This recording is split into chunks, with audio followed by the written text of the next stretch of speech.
Hey everyone, it's Greg, and I just wanted to do one of the problems on the midterm review, just so you can have it in front of you and you can just have somebody talk you through it. So, the problem I want to go through is the one where you are going and you're buying a cup of coffee, and your coffee is hot and you want to cool it down. So, you have 200 milliliters 200 200 milliliters of coffee, and it's at 80 degrees Celsius.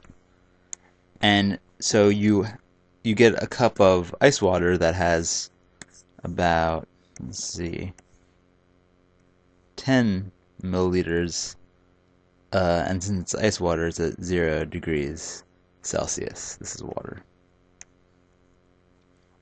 And so you pour this into here, and so now you have some cool water in there. And so now, which way is the heat gonna go, right? You have some hot coffee, and so your heat is gonna move from the coffee into your what was ice cold water.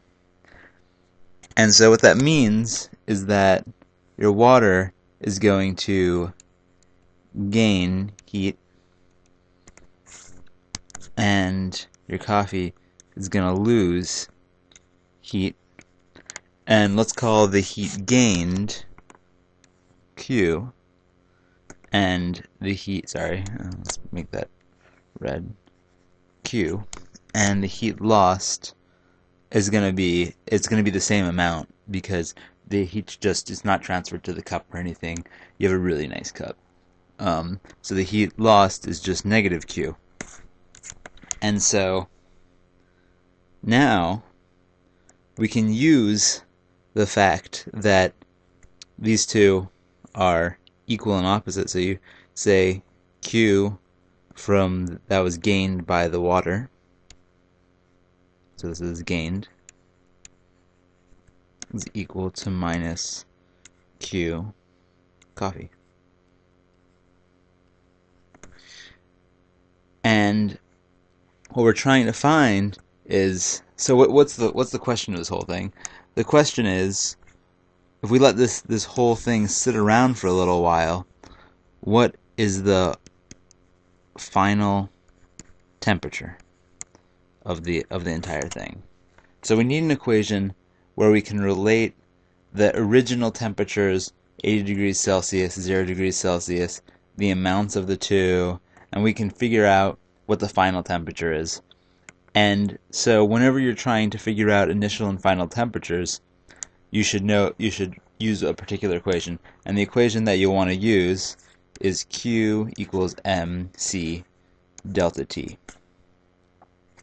So in this case, we're talking about coffee and water, and coffee is mostly water, so we know what C is. C is 4.18 joules per gram. Alright, so we can use this equation on both sides of this equation. So we'll use Q equals mc delta T both for the water and the coffee and set them equal to each other. And in this delta T we have this is equal to T final minus T initial, and so we'll be able to find the final temperatures.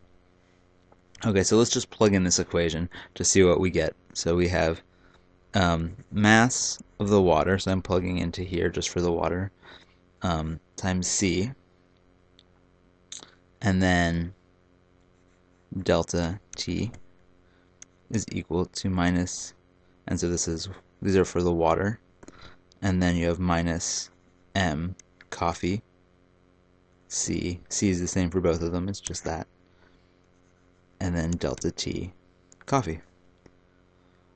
Okay, so what do we know and what do we not know here? Okay, so we know the mass of the water because we said that we had 10 milliliters of water, And also, don't forget the fact that 1 milliliter of water is equal to 1 gram of water by definition. So we know that the mass here is 10 grams because we had 10 milliliters. I'm sorry about that. And then we have also the mass of the coffee, used by the same logic, is 200 grams. As I said, we know C. We know C. It's just this here. And then, so what about delta W and delta C? Okay, so this delta W, this means what is this is equal to the temperature of the and the end final of the water minus the initial temperature of the water. And so then also similarly over here, delta T sub coffee is T final coffee minus T initial coffee. And so we know what the initial temperatures are of the coffee and the water. For the coffee, we said that we had 80 degrees Celsius, so that's this here. This is going to be 80 degrees Celsius, and this, we said, was 0 degrees Celsius. And so now let's just write down all the things we know in terms of numbers in this equation. So we have, just rewriting this with all the numbers, is 10 grams times 4.18 joules per gram, and then we have T final temperature of the water minus 0 degrees Celsius is equal to minus 200 grams 4.18 joules per gram, and then we have the final temperature of the coffee minus 80 degrees Celsius. Okay, so we have one equation here, but there's two unknowns, it seems like, the final temperature of the water and the final temperature of the coffee. But just intuitively, you know, if you mix two things together, eventually they're going to reach the same temperature. They're going to mix together, and it'll just be one lukewarm, watered down coffee.